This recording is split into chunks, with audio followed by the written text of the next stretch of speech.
Welcome to Wild Survival 101 once again. Today we're just going to talk about essential skills when there's a power outage and wilderness survival as well. So there's two topics together.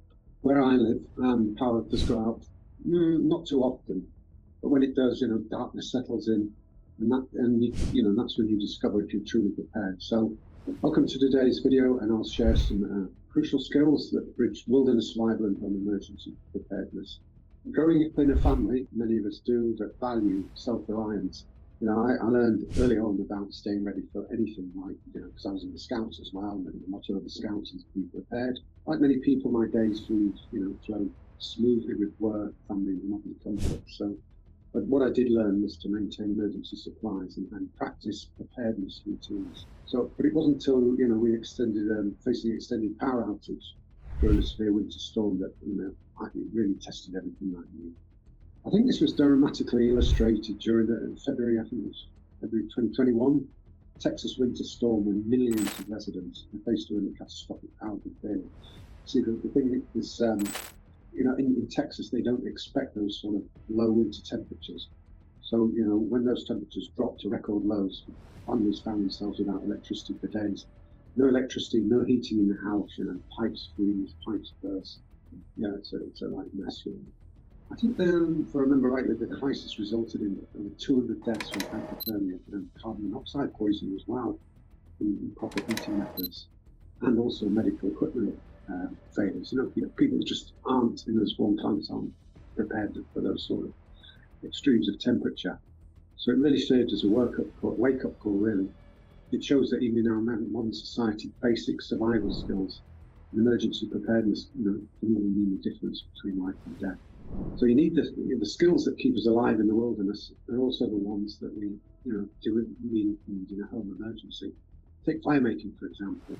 So understanding how to create and maintain a fire safely, it's essential both on a backcountry trip and during a winter power outage. The principles remain the same. You need to gather proper materials, create a safe environment, and know how to nurture a small flame into a sustainable heat source. The thing, it's about practicing again. There's many ways to start a fire as well. So, there's a flint and a magnesium rod, strike with the back of your survival knife, into sort of maybe a bundle of something that ignites really easily. It might be shavings of wood, thin shavings of wood, and also, the fluff that accumulates in the dryer as well at home, that they ignite easily as well. So once you're comfortable using these skills in a control setting, that's when you develop confidence that, you can transfer those skills to emergency situations. So as mentioned before, the key is practice. Don't wait until you're in the dark and cold to figure out, how your emergency stove works or where you store your matches. So through experience, I've identified the most crucial items for power outages. Comprehensive emergency kit, I think, should consist of multiple reliable flashlights. You need extra batteries, solar-powered lanterns, waterproof matches, backup phone chargers. Always maintain a supply of shelf-stable food. Food that's you can get these giant bricks of high-calorie food that's sealed for 5, 10, 15 years. I've got some of those in my bug-out bag as well. The military really do some really great emergency rations as well. I don't know how easy it is to get your hands on some of their rations, but in an emergency evacuation here, where I live, due to flooding, we some of us spent some time at shelter in place at the airport, and there's some military people there as well, and we were able to have some of their rations, so I know how good they are.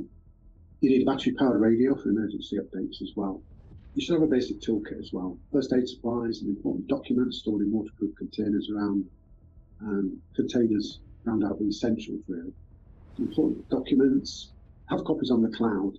You can take copies of them, put them on a USB stick as well, and keep that dry as well if you have that in your bug-out bag.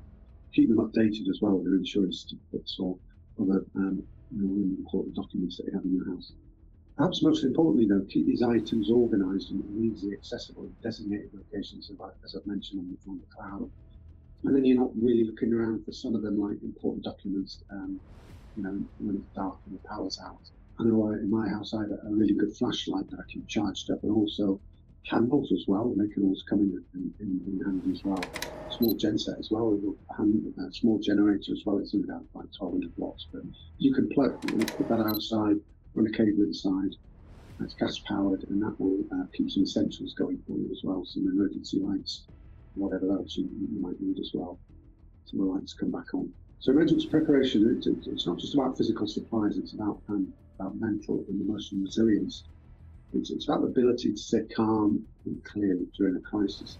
And that's just as important, having the right gear. So incorporating techniques such as mindfulness and visualization into your routine, that can also help build mental fortitude. So if you sit in a chair and you can close your eyes and just go through scenarios, that gives you ideas as to using what you've learned here as well, and other resources, whether you have the right equipment, skills, and also during visualization, you visualize an endpoint of the success, and you can work that from that as well to see you've done everything you need to do and have everything you need to have. Visualization, it's about also successfully handling emergency scenarios, whether it's starting a fire with wet wood or navigating a power outage at home. You develop the composure that you need to face difficult situations.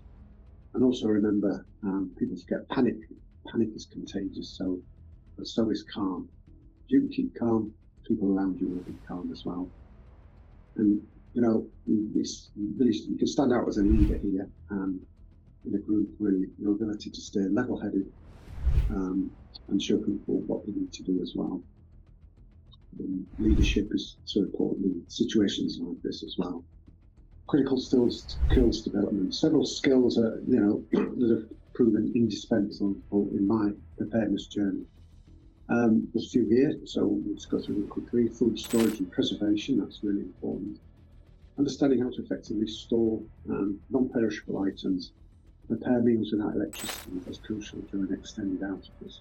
Obviously, tin food is a perfect example. I think you can get these packets of food now that have some sort of chemical reaction. You crush the bag or something, and it eats the food inside the bag as well. So they're probably not very cheap, those, but probably a bit of a lifeline if things really get difficult for you and you don't have a source of electricity or not able to get a fire going to heat boil water or to heat your food.